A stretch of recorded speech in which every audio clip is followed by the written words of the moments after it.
Hello and welcome to the World We Live In podcast.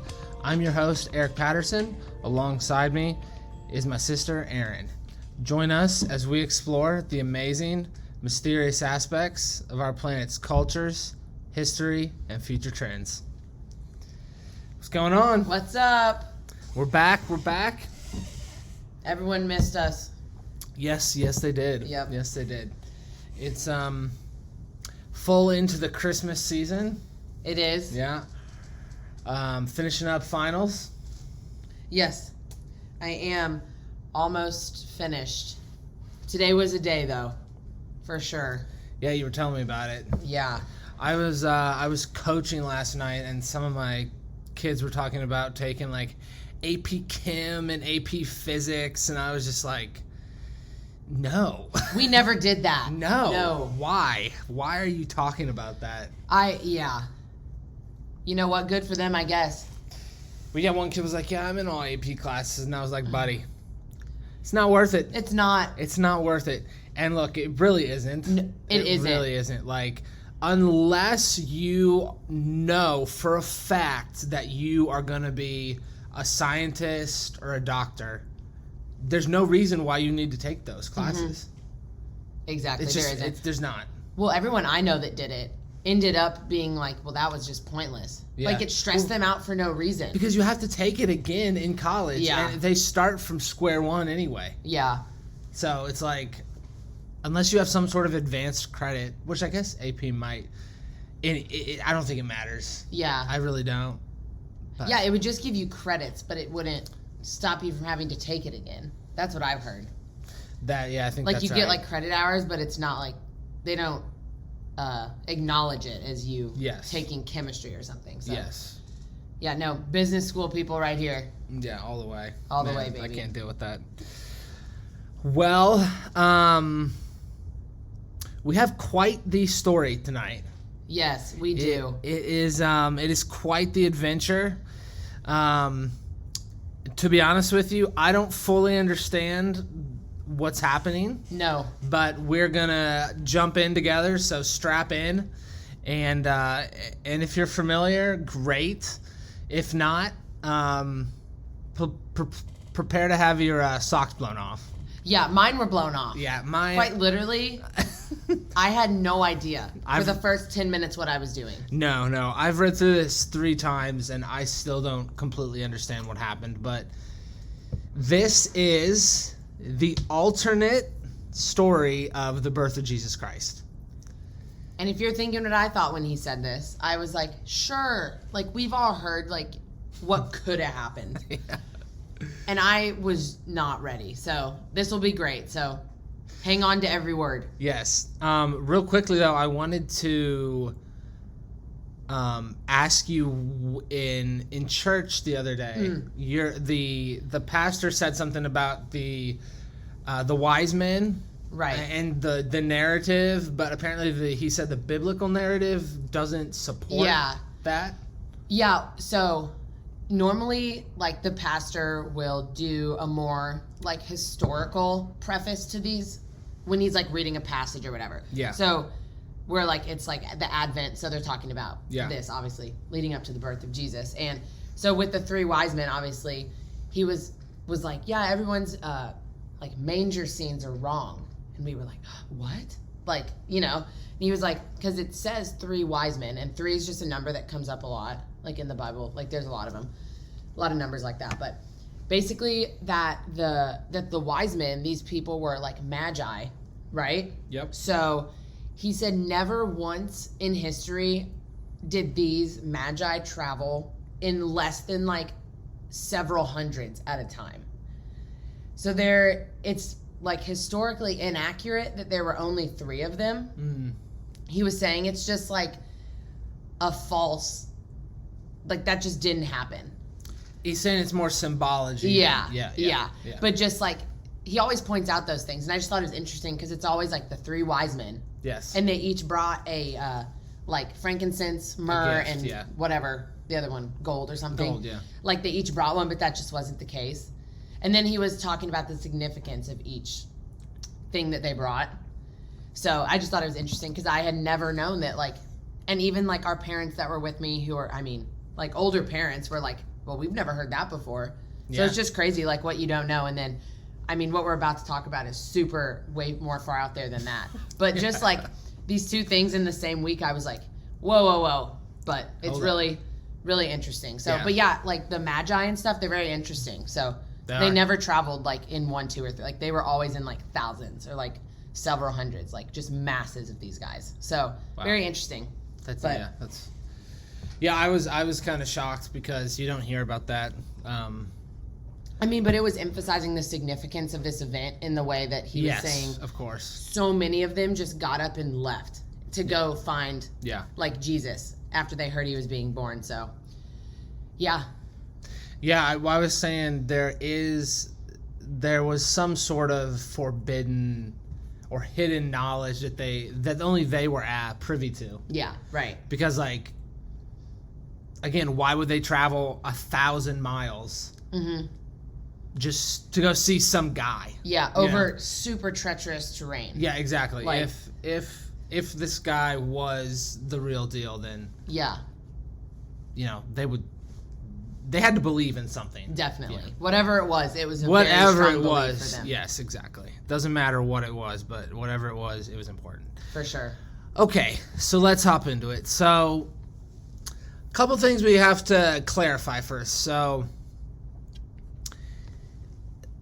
this story is very spiritual in the sense that the individuals we are talking about are of other dimensions. So to start out with,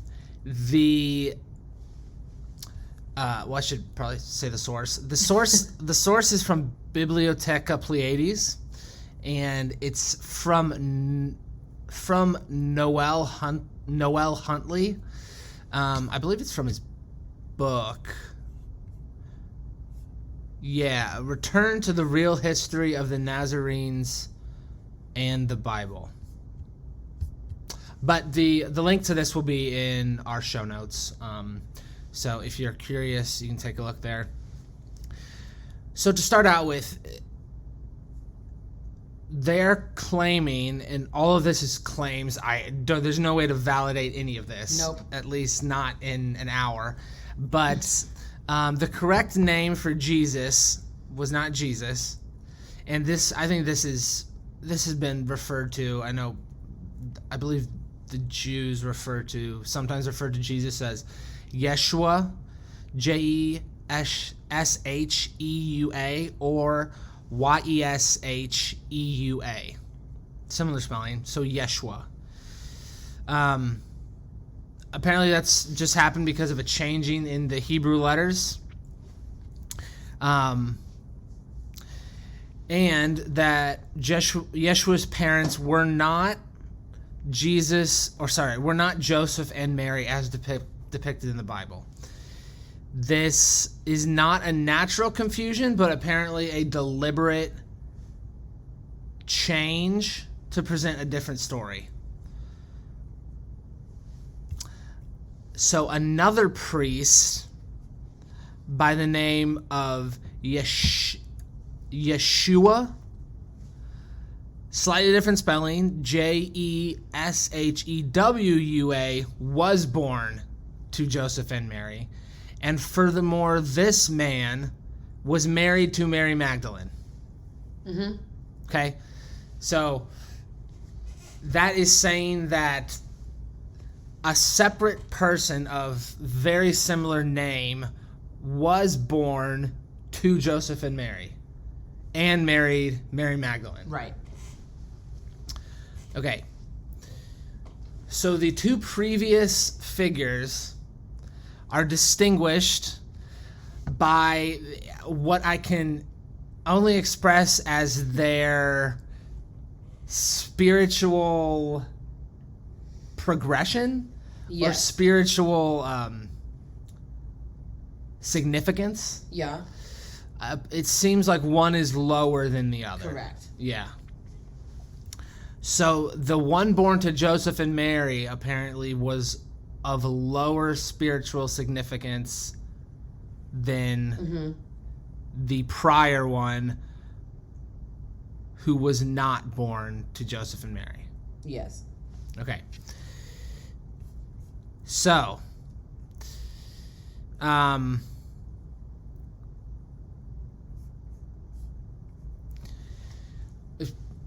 think the next point should be made is that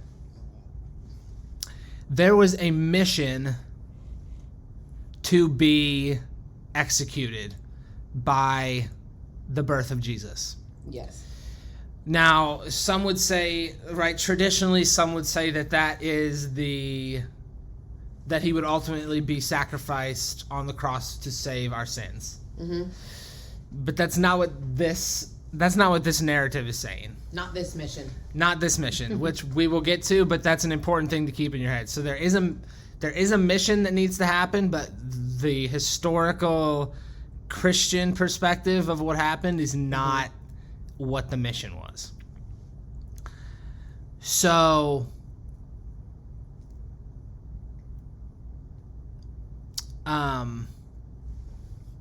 there were these, it's kind of a side note, it's not really on the main story, but there were these I don't know what you call them. They call them Eckers. Mm-hmm. They're spiritual twins, of which John the Baptist and his twin were the first to arrive, John in 46 BC, and his twin Marigindra in 34 BC. The second pair were Emmanuel in 23 BC and Ashradari in 14 BC. And then finally, Yeshua, the higher significance, in 12 BC, and Marahari later changed to Mary in 13 BC. Correct. So, these people were dedicated to this mission that needed to be executed. Mm-hmm. Is this your understanding as well? Yes. Okay. And that, a side note, but important, that they, when it says, and his twin arrive, so like, for example, John the Baptist arrived in 46 BC, and then his twin arrived in 34. Later on, we'll mention in more detail, but they're arriving at separate times because it takes a certain amount of time for them to like form into a physical being in this realm, basically. And this, you're probably about to say this about when the Jesus actually arrives, but continue. Yes, no, that's a very good point. So, according to this, our current calendar system was not started at the birth of Jesus, but it started when he was 12 years old. And this is referring to what Erin was just saying about this elusive, highly technical process to which the avatar's soul incarnates into this density. And it takes 12 years, basically, for the soul to fully adapt to the physical structure. Mm-hmm. So there's a phenomenon called walk-ins as well, and they reference this, basically saying that the full walk-in doesn't happen until the age of 12. Are walk-ins something you're familiar with? Well, there's this phenomena where people claim that their bodies are basically taken over by some other spiritual being. Okay. And that they're referred to as walk-ins, and there are stories of people that claim they're walk-ins. Wow. Yeah. Okay. So. Interesting. Yep. So basically, this is basically an integration of DNA and an activation. Mm-hmm. This is what the article claims. So, all 6 of these individuals were carrying codes in their DNA with the purpose of anchoring them to Earth's blueprint and field system to align Earth's energies in preparation for the next ascension cycle between the years of 2000 and 2017. Mm-hmm. So that's kind of crazy. It is crazy. These 3 pairs of twins were known as the Acadic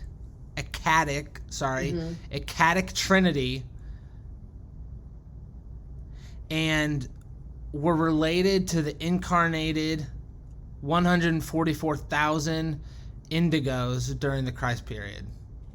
So the term indigo person or indigo child is just a term for like an enlightened individual. Mm-hmm. Someone who is farther along spiritually than the normal person. Right. Okay. So on November 22nd, 12 BC, Yeshua, the higher consciousness individual, was born by natural conception, which is important to note because that is not what the Bible says. Right? Mary was a virgin, and she was conceived spiritually, I guess. Yeah. Immaculately, yes. Immaculate conception, that's right. Am I on track so far? Okay. You got it. So born of natural conception to 2 individuals in the home of Benjamin in the Bible, on the outskirts of Bethlehem, where they were hiding from King Herod. And on December 20th, they took the child to their home in Bethlehem. Enter the 3 wise men. And this is where it gets crazy. Okay. So these 3 quote unquote wise men played a significant role in the preparation of this infant in its integration of DNA and consciousness. Okay. So this complex procedure apparently, as I stated previously, didn't fully incarnate until the age of 12. And that's pretty much all they say about it. Yeah. Yeah, it's very vague. Do you have anything to add? Not really about them. I just think I'm just so intrigued by the 3 wise men. But yeah, I know. No, you got it all. Well, there's parts of this story that do line up, like the King Herod and certain individuals, and the 3 wise men part is very similar because what the tidings that the 3 wise men brought to the birth of Jesus was very significant to the kind of life that he was going to lead. If you think about what they brought in their meaning in that time, like myrrh was used to basically, like when someone dies, like it's used as a sacrificial substance. Yeah. So like they knew from the minute that he was born that he was going to be the one who saved them. So I thought that was really interesting. But that part lines up for sure. But the levels of consciousness and whatnot is just kind of over my head. Yeah, it's pretty up there. And also doesn't go into any detail. Right. So that's there's like no explanation. It's just like, oh yeah, he was higher consciousness, and it took 12 years for his spirit to incarnate into his body. It's like, okay. Also, what I'm confused about that is like up until like what was he like as like a 6-year-old? Was he like just half in, half out the whole time? Was he like glitching, like just walking into walls and shit? Yeah, that's what I'm confused about. I agree. So the 3 kings apparently had some help in getting to this Yeshua. and they had assistance from an inner earth being. Okay, so this is fascinating. So the kings were from India, Tibet, and Egypt, respectively. Mm-hmm. And they traveled via inner space portals. And they were able to do so because this inner earth visitor provided the kings with security access codes. Okay, so some of you may be thinking, oh, like 1, 2, 3 or thumbprint. Well, not exactly. Apparently, these were frequency patterns which either are inherent or are embedded in the DNA or are meditated upon visually or by sound. Basically, frequency patterns. Mm-hmm. Yeah. So they entered a portal in their respective country. And just popped right out. It just popped out in Bethlehem. That would make a lot of sense. It would. Of how they got so far from where they're from. But yeah, exactly. That would explain a lot, actually. In history in general. Yeah, it's true. So apparently this inner earth being also is referred to as Father Christmas. Is that in here? Yeah. Well, did I read right over that? It says. Did I miss? It says the inner earth being became known as the way shower, the shepherd of light, and also Father Christmas, from which legends were built. Wow. All I read was way shower. I don't know. That's so weird. Yeah, it didn't go on. Well, I love that. Yeah. So that's cool. That's pretty funny. And he's a big deal. Like, I mean, yeah. As you read down further, so. Yes. So apparently the entrance of the kings was spotted by Herod's guards. And so that added a little bit of twist into the whole mission. But as you said, they did bring herbs, minerals, of frankincense, myrrh, and gold.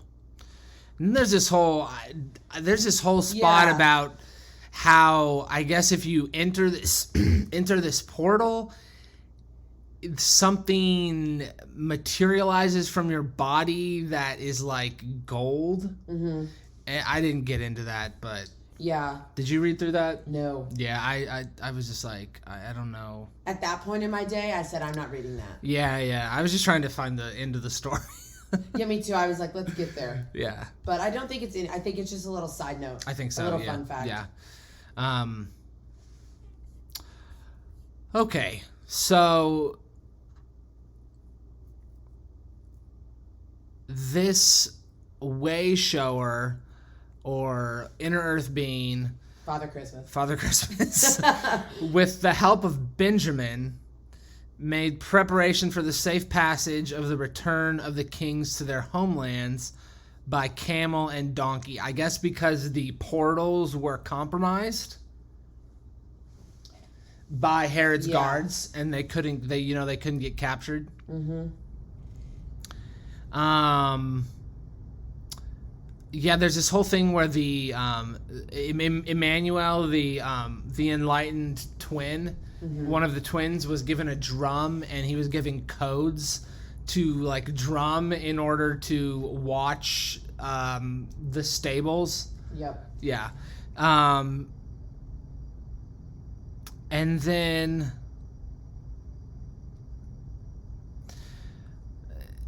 so I guess it was important that some of these indigo children were not located, I guess because they were obviously of special birth or incarnation. Mm-hmm.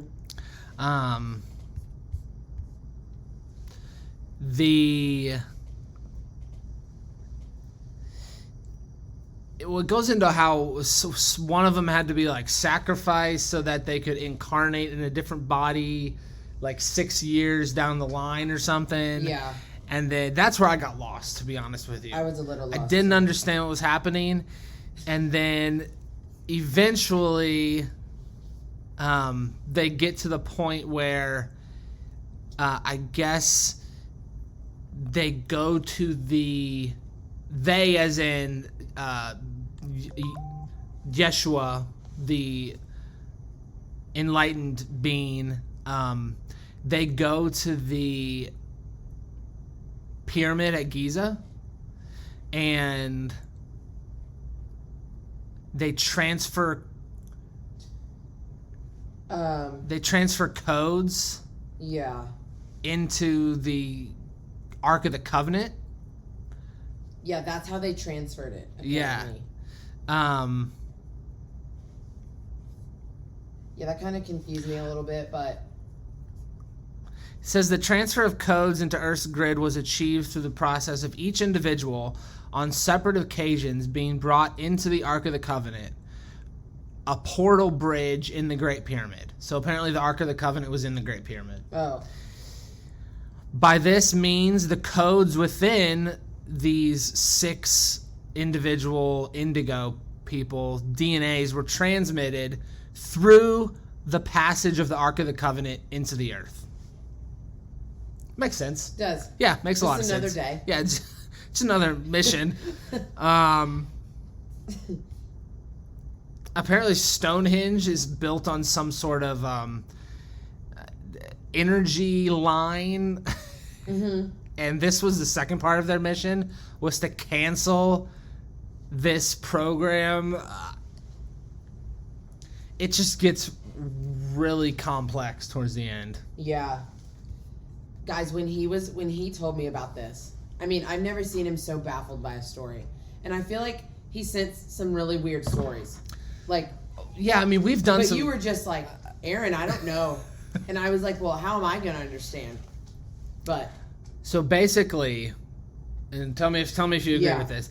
In short, the Jesus that is in the Bible is not the real Jesus. Correct.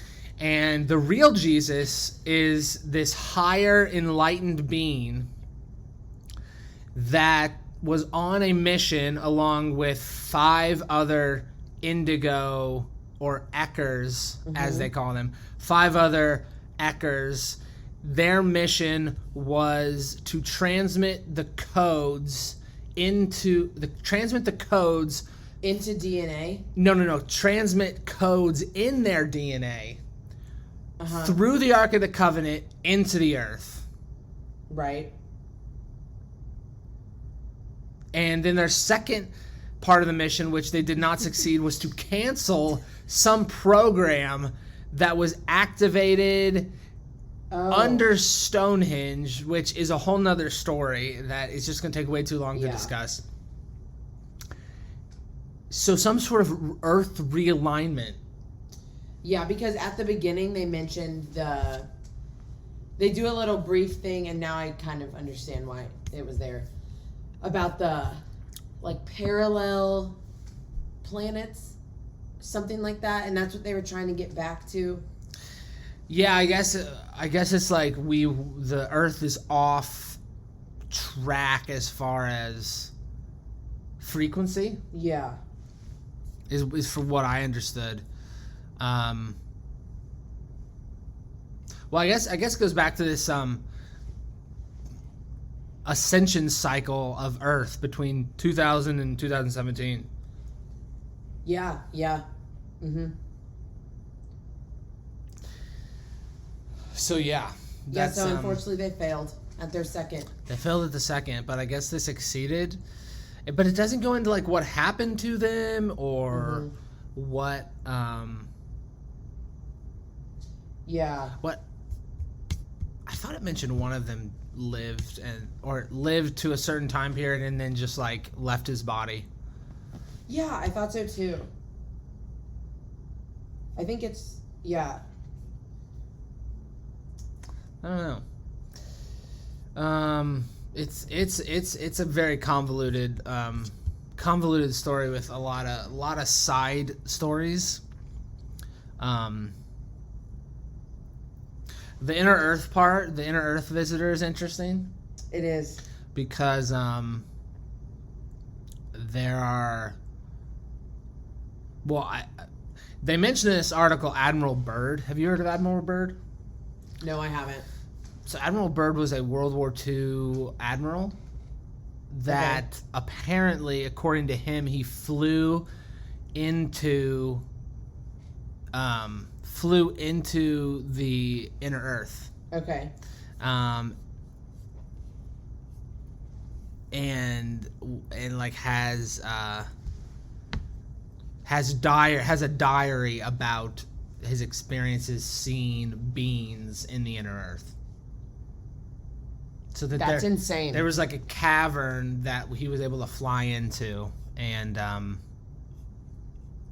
go into the Earth. Wow. So if that were true, then this would be interesting. Mm-hmm. Yeah. Yeah, for sure. You know what the best part is? Like at the beginning, it does a little intro about just things that don't make sense. Yeah. And then it goes, following is the simplified version. Yeah. And I was like, are you kidding? It's just hilarious. It's not simplified. No, not at all, honestly. No. But I love that they said that. So yeah. It's yeah. So here's kind of a side note, I guess, to the whole story. Apparently the person who was sacrificed on the cross was someone who was programmed to think he was Jesus. Mm-hmm. So he actually thought he was. He actually thought he was, but he wasn't. Yeah. Yeah. And with the end goal of getting like a massive group of people to think that they are like at their core sinners, right? Like that was their goal, was to create a false narrative, is what it says. I mean, yes, that's people. Yeah, that's the idea. Or they just believed it. Well, yeah. Yeah, it's like, yeah. But yeah, I mean that if you're gonna believe this story, which I don't completely, but that is what you would have to believe, is that the Bible is a false narrative. Right. Yeah. Well, they also say that he was crucified using holographic technology. Yeah. Wow. Oh yeah, this was it, Eric. The 12D Avatar completed a successful mission and left the planet at the age of 39. Yes. Via the bridge portal of the Ark of the Covenant. Again, he did not die. He did not die. So. No. Yeah. So Jesus, in this, the real Jesus, not the fake Jesus. The real Jesus did not die. Yeah. Which is, it's very parallel to the. Yeah. You know. Totally. Well, then this could lend credence to the fact that the other Jesus, who was born of Joseph and Mary, and then married Mary Magdalene, that because there are rumors, I guess it's sort of alternate history of the fact that Mary Magdalene left with their baby, and made it to like, I think it's like France or something, and France. then there's some sort of lost lineage of Mary Magdalene and the kings of France, because that's what Dan Brown's book is about. The movie that Tom Hanks played in. Yeah. Damn, what's that called? I don't know. Holy shit. Yeah. Anyway, that line of books is about basically the lost lineage of Jesus. Yeah. Which is kind of crazy. So yeah, that's really all I can handle. I'm exhausted from just describing that. You did very well. Did I? Mm-hmm. Okay. Yeah. Yeah.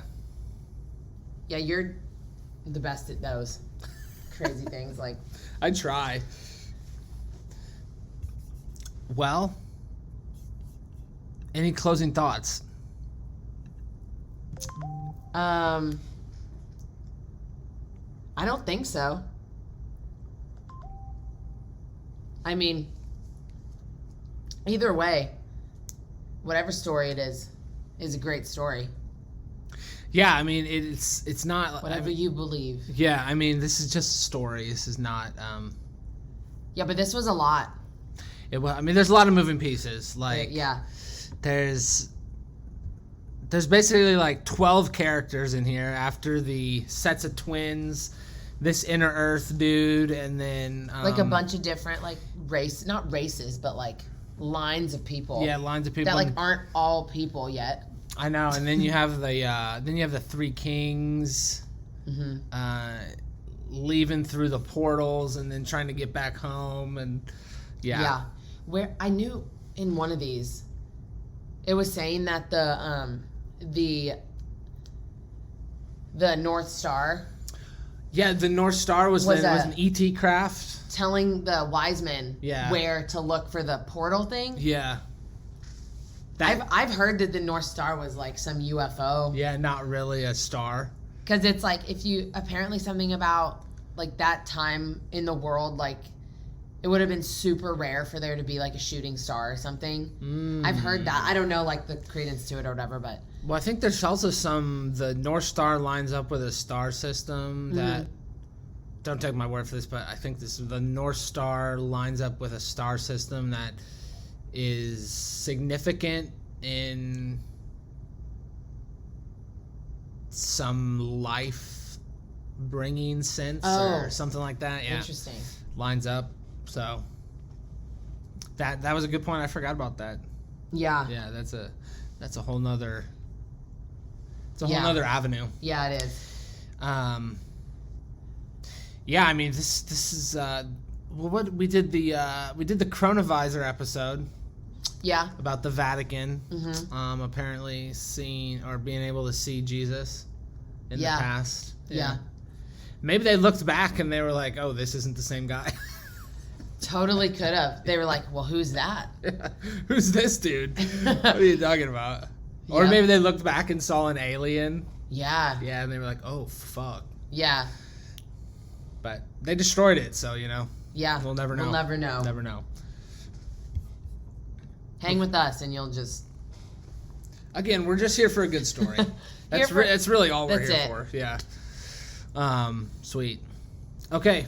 Well. Any closing thoughts? No, you take us home. Merry Christmas. Yeah, Merry Christmas. No, I mean that's probably the craziest story we've done. Yeah, I agree. It's not even close, I don't think. No, well, craziest story you and me have done. One of the craziest ones was this book written by this guy named Ingersoll Lockwood. Have you heard about this? I remember it. Yeah. Yes. The Baron Trump, the child named Baron Trump. Yeah, that was wild. It was written in 1896. Everyone listening has to go back and listen to that one. If you're not familiar with this, go back through the podcast. I'm sure you can find it on Apple or Spotify. Or look up Ingersoll Lockwood on Google. INGERSAL and then Lockwood. But yeah, this man wrote a book in 1896 about a child named Baron Trump who explored the inner earth, which we were just talking about, with a dog or something, some sort of companion. Yeah. And he has this little spinner thing that looks like a fidget spinner. It's so creepy. And this was this was when fidget spinners were a thing. Oh, they were, popular. Obviously, like, Donald Trump was in office. He was in office, yeah. I mean, it was just hilarious. Like, it was one of my favorite ones you ever did. That was awesome. I think it's it was one of the first, 5 or 10 episodes, I believe. Yeah. Yeah, that was nuts. I forgot about that. The fidget spinner. Yeah. Wow, I forgot. It's pretty crazy. But yep. Yeah, so check that out if you want to. Other than that, that's all we got today. You can follow us on Twitter at WorldWeLivePod. You can email me at worldweliveinpodcast@gmail.com. You can find us on Apple Podcasts, Spotify, Google Podcasts, I believe. And I think those are the major platforms. And maybe we'll be back with something more wholesome. right before the holidays. We'll yeah, see. I think we should. We should do find like a good story. Yeah. Like a happy story. Yeah. Very straightforward. Easy listening. Yeah. Yeah. Not complicated. Just to like chill you out before the holidays. Yeah, exactly. We got it. Yeah. Okay. Yeah. That's all we got. Take care, everyone. Stay safe, and we'll talk to you later.